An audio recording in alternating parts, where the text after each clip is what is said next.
The email wasn't meant for her.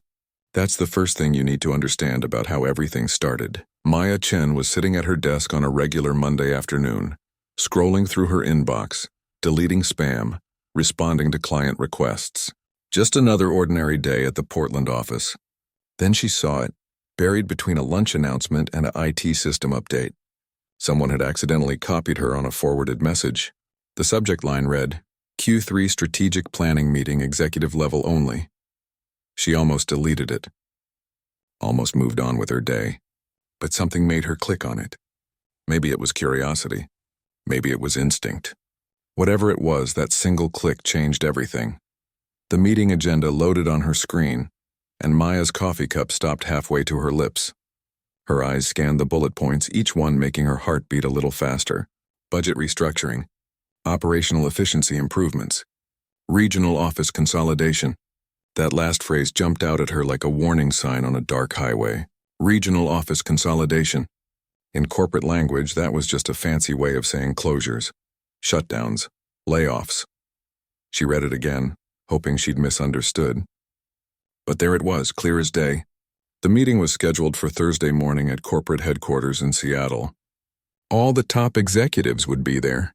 The chief financial officer, the vice presidents, the people who made decisions that affected thousands of lives, and they were going to discuss which regional offices to close. Maya worked in the Portland office, a small satellite location with 24 employees, including herself. They weren't fancy. They didn't have the glass walls and expensive coffee machines that headquarters had, but they did good work, real work. They had clients who loved them, projects that mattered, families who depended on those paychecks every 2 weeks. She sat back in her chair, staring at the screen. Her mind was racing now. Were they on the list? Was her office one of the ones marked for closure? She thought about her co-workers. There was Tom, who had just bought his first house. Linda, who was putting 2 kids through college. David, who was 6 months away from retirement. These weren't just names in a database. These were real people with real lives. That night, Maya couldn't sleep. She lay in bed staring at the ceiling, thinking about that meeting. Thursday morning, 3 days away. 3 days until decisions would be made about people who had no idea their jobs were on the line. It didn't seem fair. It didn't seem right. By Tuesday morning, she'd made a decision. She was going to find out what was really going on, not by asking permission, not by going through official channels, but by doing what she did best, looking at the numbers, finding the truth in the data. She came into the office early before anyone else arrived. The building was quiet, just the hum of computers and the distant sound of traffic outside. Maya made a fresh pot of coffee and settled in at her desk. She pulled up every file she could access. Sales reports, client feedback, efficiency metrics, cost analyses, everything. For 2 days straight, she barely left her desk. She worked through lunch, stayed late into the evening. Her coworkers noticed, asked if she was okay. She smiled and said she was just catching up on some projects. But really, she was building something. A case, a defense, an argument made of numbers and facts that couldn't be ignored. What she found surprised even her. The regional offices weren't the problem. They were actually part of the solution. Her Portland office, the one that might be on the chopping block, had the highest client satisfaction scores in the entire company. They responded to requests faster than headquarters did. They'd developed 3 new processes that had been adopted company-wide, saving millions of dollars. But none of this appeared in the official reports that executives looked at. It was like they were invisible, doing great work that nobody upstairs knew about. And now they might lose their jobs because of bad data and incomplete analysis. Maya created a presentation, not a long, boring one full of corporate jargon, but something clear and powerful, charts that told a story, numbers that proved a point, evidence that couldn't be dismissed. By Wednesday night, she was exhausted. Her eyes hurt from staring at spreadsheets. Her back ached from sitting too long. But she had it. A complete picture of why closing the regional offices would be a huge mistake. Not just for the employees who would lose their jobs, but for the company itself. Now came the hard part. The scary part. What was she going to do with this information? She could email it to someone. Her manager, maybe. Or his manager. Send it up the chain and hope someone would listen. But she'd worked in corporate long enough to know how that usually went. Emails got lost. Attachments got ignored. Junior analysts didn't get taken seriously when they challenged executive decisions, or she could do something crazy. Something that could get her fired, something that went against every rule in the employee handbook. She could show up to that meeting, the one she wasn't invited to, the one that was for executives only. She could walk into that room and present her findings directly to the people who were about to make the decision. The thought terrified her. Maya wasn't bold by nature. She'd always been the quiet one, the person who followed rules and stayed in her lane. She'd never challenged authority, never made waves. The idea of crashing an executive meeting made her stomach twist into knots. But then she thought about Tom's new house, Linda's kids, David's retirement. 24 people who deserved someone to fight for them. Thursday morning arrived too quickly. Maya woke up at 5, her alarm pulling her from restless dreams. She got dressed carefully, choosing her best professional outfit. Black pants, white blouse, navy blazer. She wanted to look like she belonged even though she absolutely didn't. The drive to Seattle usually took 3 hours. That morning it felt like both the longest and shortest drive of her life. Her hands gripped the steering wheel tighter than necessary. Her presentation was loaded on her laptop in the passenger seat. She'd practiced what she was going to say 100 times, but now actually doing it, the words seemed to evaporate from her mind. What if they threw her out? What if they called security? What if this ended her career before it really started?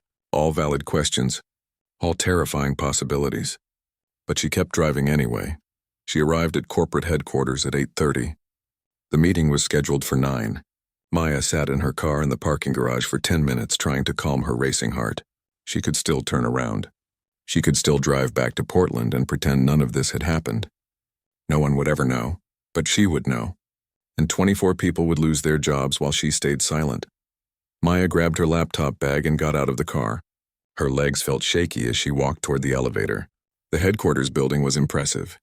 Tall glass windows, modern design, everything expensive and polished. She'd only been here twice before, both times for company-wide events where she was just another face in the crowd. Today was different.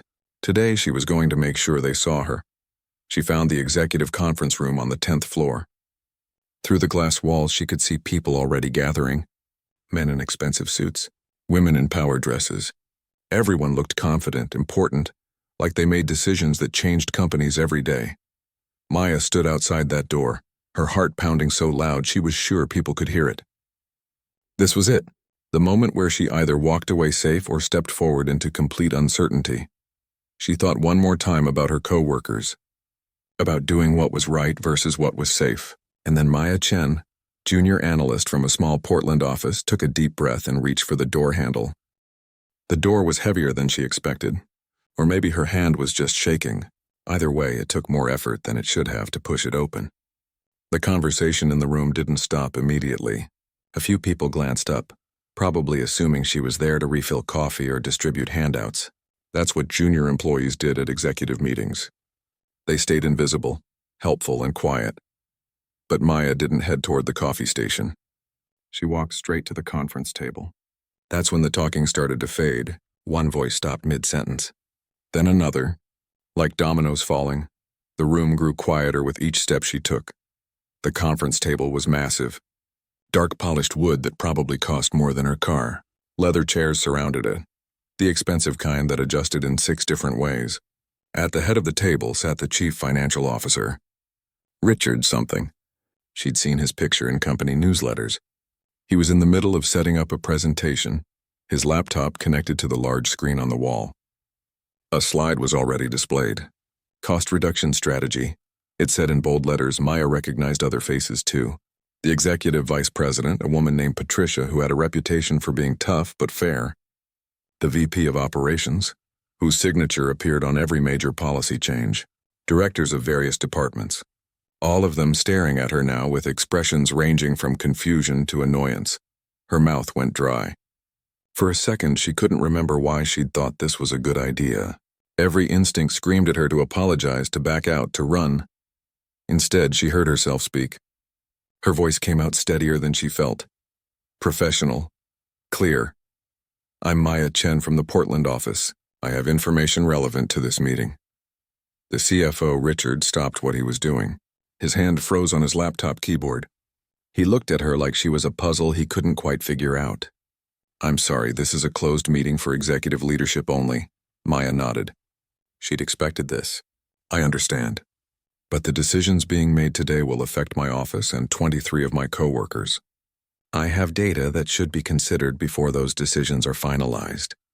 She moved toward an empty chair at the far end of the table, not one of the good seats, the spot where assistants usually sat to take notes. Her hands trembled as she pulled out the chair, but she kept her movements confident, like she had every right to be there, like she belonged. The room was so quiet now you could hear the air conditioning. Someone coughed.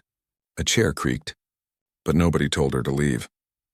Patricia, the executive vice president, leaned back in her chair. She had silver hair cut in a sharp bob and eyes that missed nothing. She studied Maya for a long moment. Maya forced herself to meet that gaze, to not look away or apologize for existing. Finally, Patricia spoke. "You're not on the attendee list, Ms. Chen." "No, ma'am. I'm not. And you drove 3 hours from Portland this morning to crash an executive strategy meeting." "Yes, ma'am." Patricia's expression didn't change. Maya couldn't tell if she was impressed or angry or both. The seconds stretched out painfully. This was it. The moment where security would be called. Where her career would end. Where her coworkers would lose their jobs and she'd have to live with knowing she tried and failed. Then Patricia did something unexpected. She glanced at her watch, then back at Maya. "You have 5 minutes, Ms. Chen. Make them count." Maya's fingers fumbled with her laptop as she opened it. 5 minutes. That was nothing.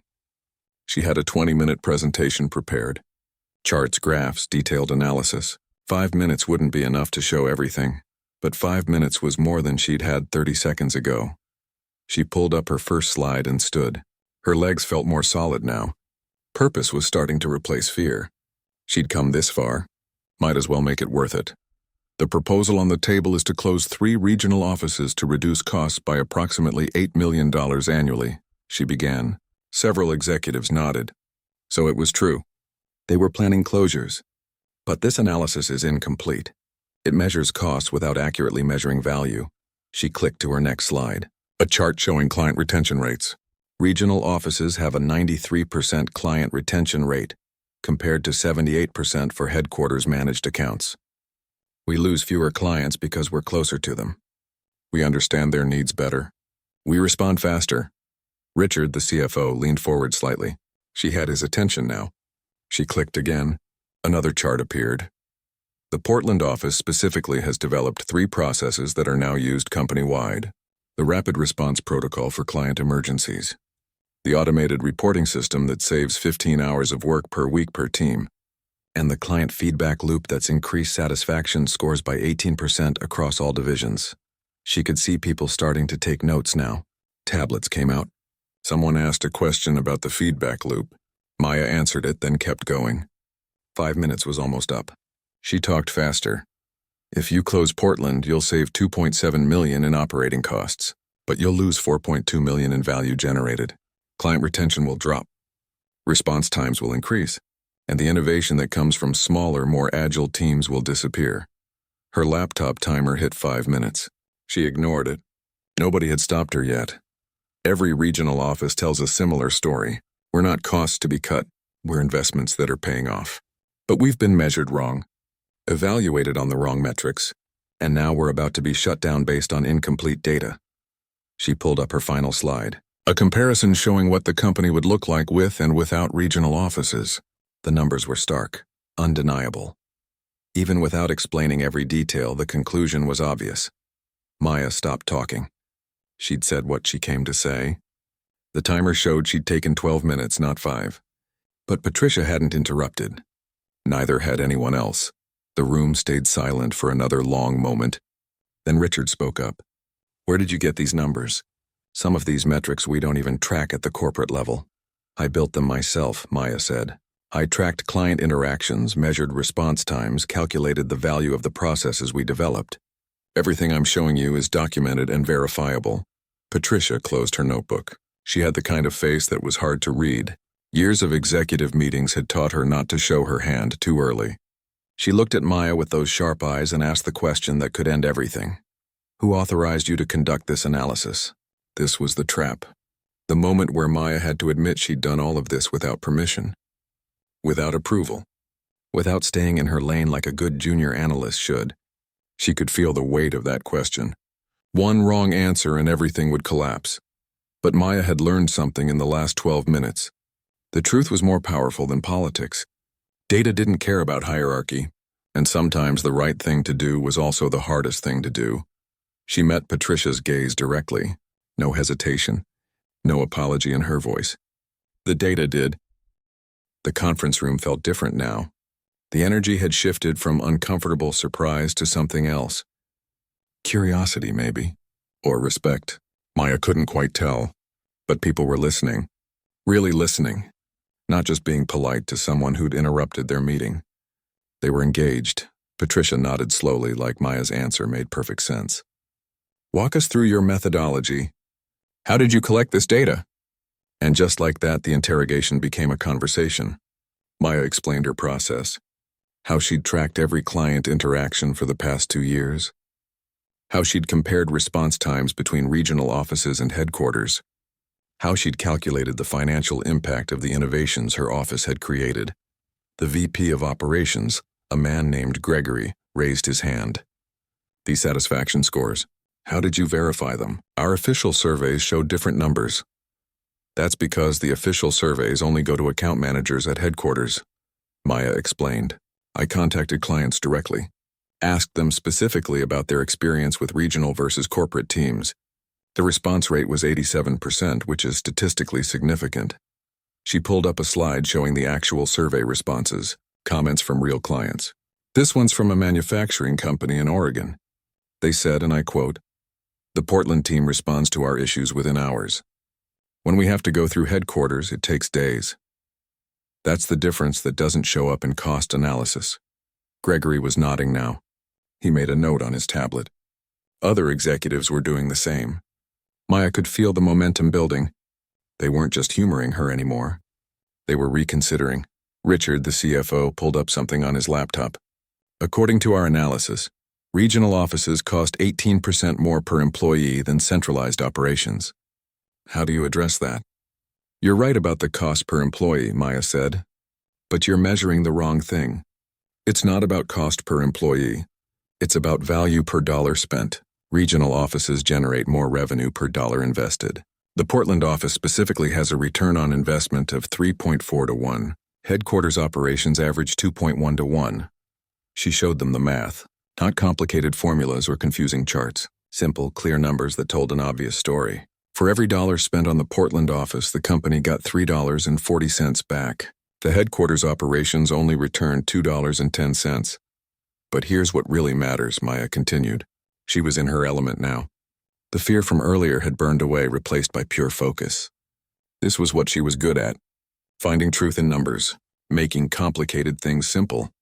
Regional offices aren't just cheaper ways to do the same work. They're doing different work, better work, work that can't be replicated by adding more people in Seattle. She told them about the rapid response protocol, how it had started in Portland as a way to help a struggling client, how that client had not only stayed with the company, but had increased their contract by 40%. How that same protocol had been adopted company-wide and had saved 11 other clients from leaving.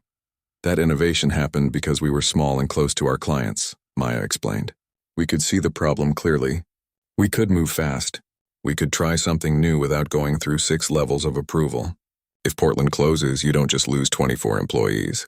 You lose that ability to innovate at the ground level. Patricia leaned forward. Tell me about the other regional offices. Did you analyze them too? Maya nodded. I looked at all 5 regional locations. Chicago, Denver, Portland, Atlanta, and Boston. Every single one shows the same pattern. Higher client retention, faster response times, more innovation per employee. The value they create exceeds their cost by an average of 42%. She displayed a map showing all 5 offices and their key metrics, color-coded. Easy to understand.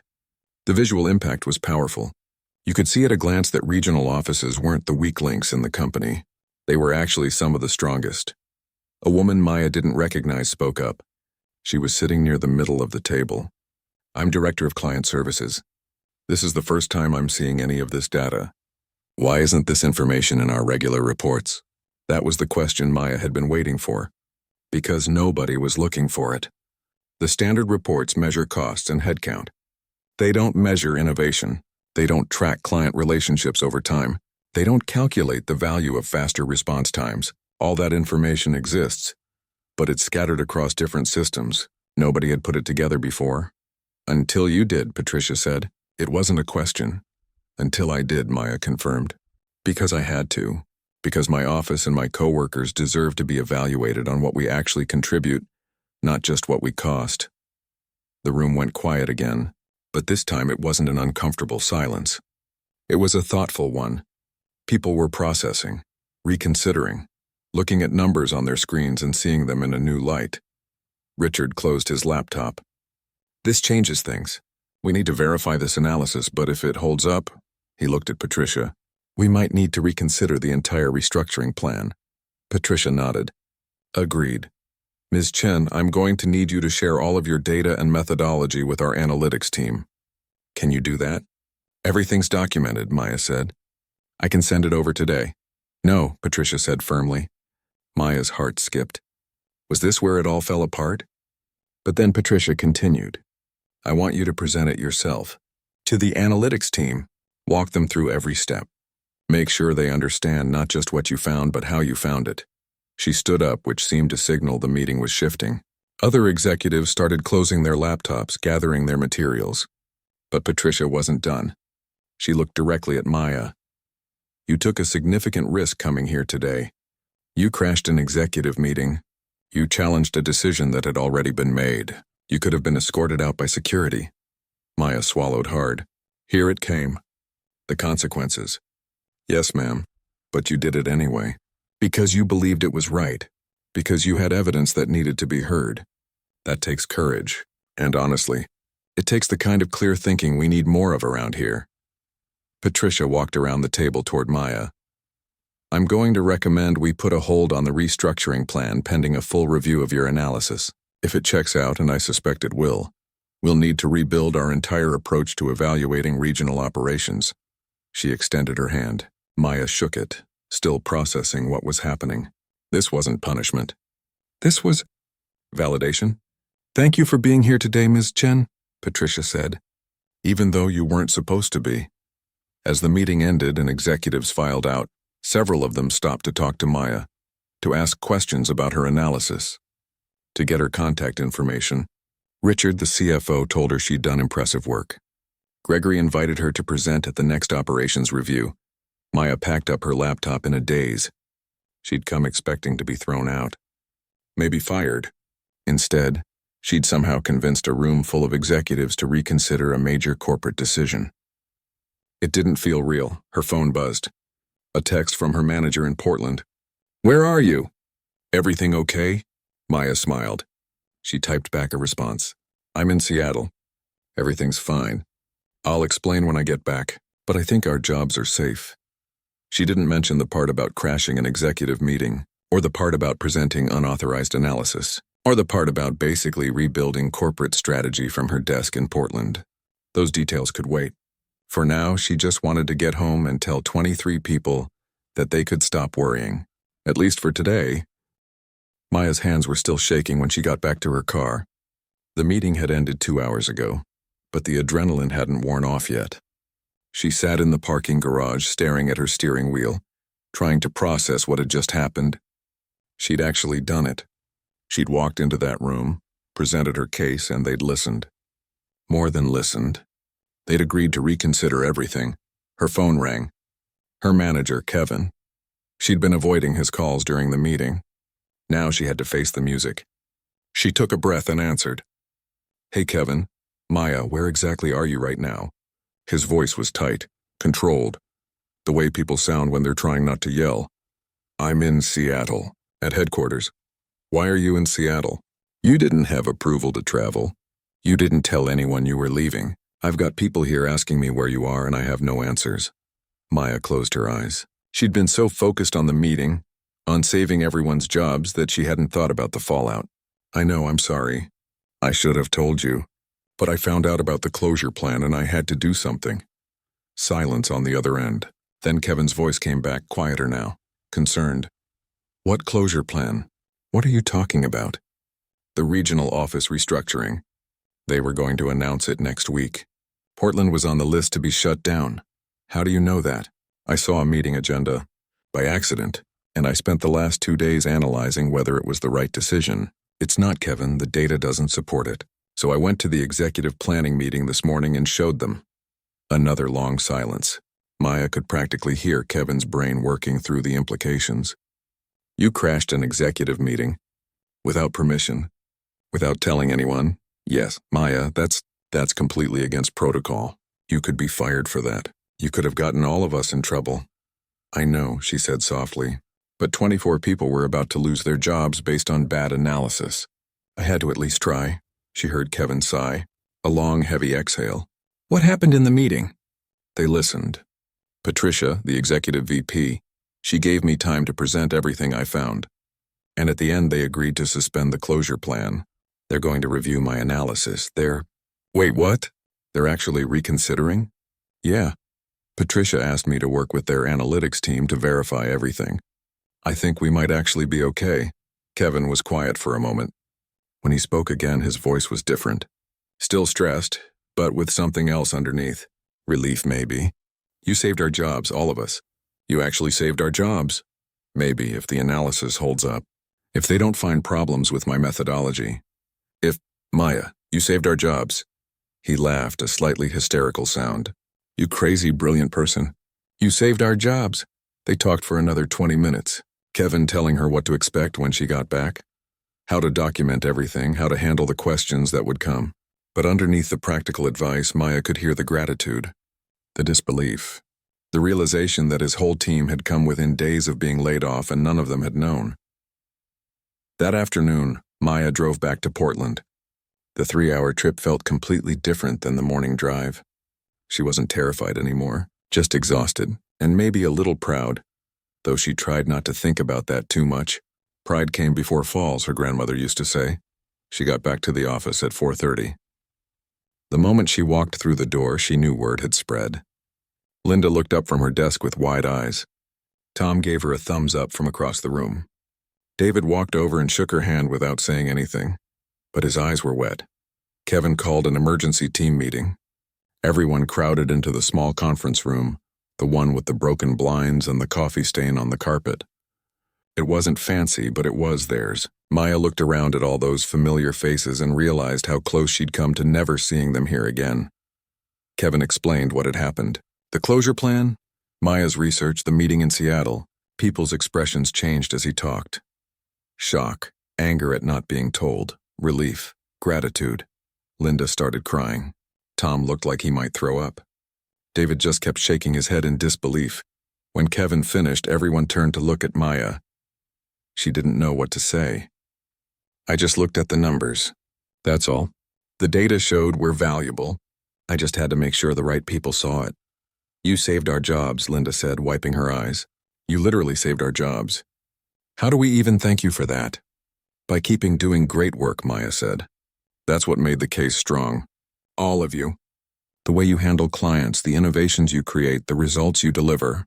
I just showed them what was already there. But over the next few days, Maya started to understand the real cost of what she'd done. Yes, she'd potentially saved the Portland office. Yes, the executives had listened. But she'd also broken every rule in the corporate handbook. She'd accessed information she wasn't authorized to see. She'd conducted analysis outside her job scope. She'd crashed a restricted meeting. And now everyone knew about it. Some people thought she was brave, heroic even, but others saw it differently. She got an email from an analyst at headquarters angry that she'd questioned his work. A director from another department sent a passive-aggressive message about proper channels and chain of command. Some people whispered that she was a troublemaker, someone who didn't respect authority. On Wednesday, Maya got a call from Patricia's office. She was being temporarily reassigned to corporate headquarters to assist with the regional office review. It sounded official and important, but Maya knew what it really meant. They were moving her away from Portland, keeping an eye on her, making sure she stayed in line. She'd have to move to Seattle for at least a month, maybe longer. Leave her apartment, her routine, her team. Work directly with the people whose analysis she'd publicly challenged. It wasn't quite punishment, but it wasn't exactly a reward either. That night, Maya sat in her apartment surrounded by half-packed boxes. She thought about what would happen next. The review could still go wrong. They could find flaws in her work. The closure plan could go forward anyway, just delayed. She could end up fired or stuck in some dead-end position where they could keep her quiet. But she also thought about Tom and his house, Linda and her kids, David and his retirement. 23 people who went home that week without the weight of job loss hanging over them. 23 families who still had hope and security and a future. Her phone buzzed. A text from Linda. "Thank you for fighting for us. Whatever happens next, you should know we won't forget what you did." Maya smiled. Then she went back to packing. Whatever came next, at least she'd know she did the right thing. Even if the right thing was also the scary thing. Even if it broke all the rules. Sometimes she was learning you had to break the rules to fix what was broken. And if that made her a troublemaker, well, maybe the world needed more troublemakers like her. Seattle in November was gray and wet. Maya had been there for 3 weeks now, working out of a temporary desk on the 15th floor of headquarters. It wasn't really a desk so much as a table shoved into the corner of a conference room that nobody used. But it was quiet, and she could focus on the work. The work, that's what everyone called it now. The Regional Office Value Assessment. What had started as Maya's unauthorized analysis had grown into a full company initiative. 6 people from the analytics team were now involved. 2 consultants had been brought in. Patricia was holding weekly review meetings. The simple presentation Maya had thrown together was being rebuilt into a comprehensive evaluation of how the entire company measured success. It should have felt exciting, validating. Instead, Maya mostly felt tired and watched. The analytics team treated her like a ticking time bomb, polite but distant, careful about what they said around her. She was the person who'd publicly proven their analysis was incomplete. Nobody forgets that. Nobody forgives it easily either.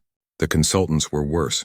They asked endless questions about her methodology, always with this tone that suggested they were looking for the flaw, the mistake that would prove she'd been wrong all along.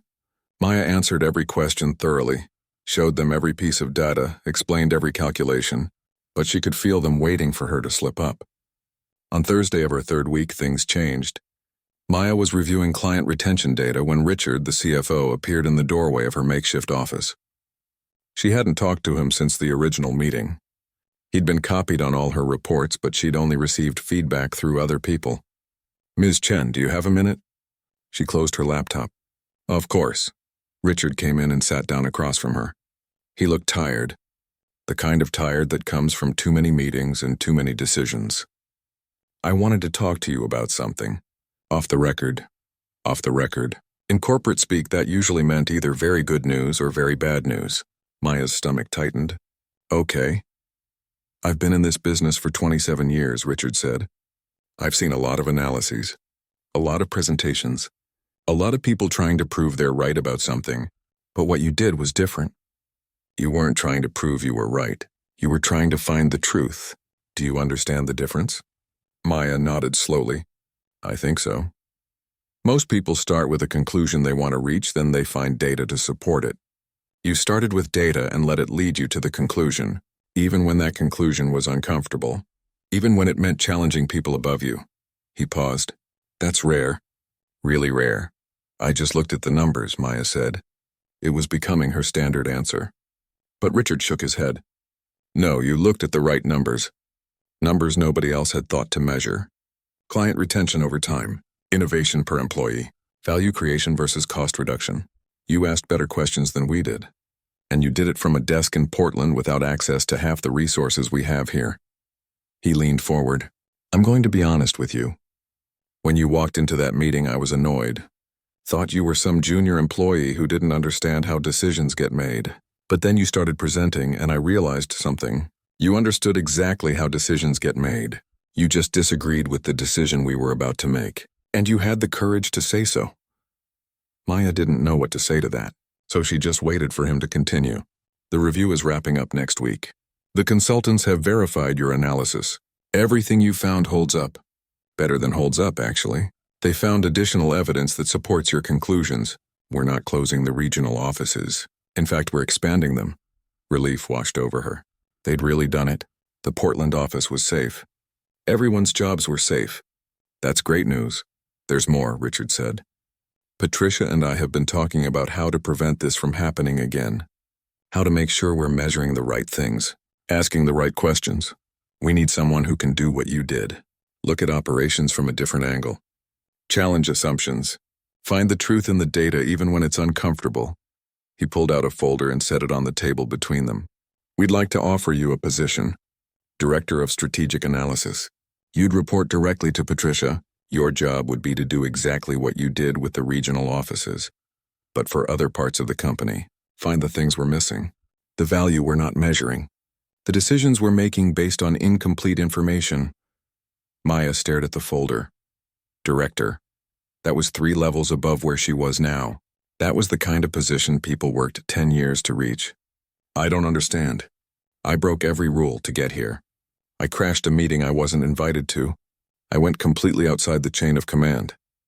You did, Richard agreed. And if you'd been wrong, you'd probably have been fired. But you weren't wrong. You were right. And you were right because you were willing to take a risk to find the truth. That's the kind of thinking we need more of. Maya opened the folder. The job description was there. The salary, benefits.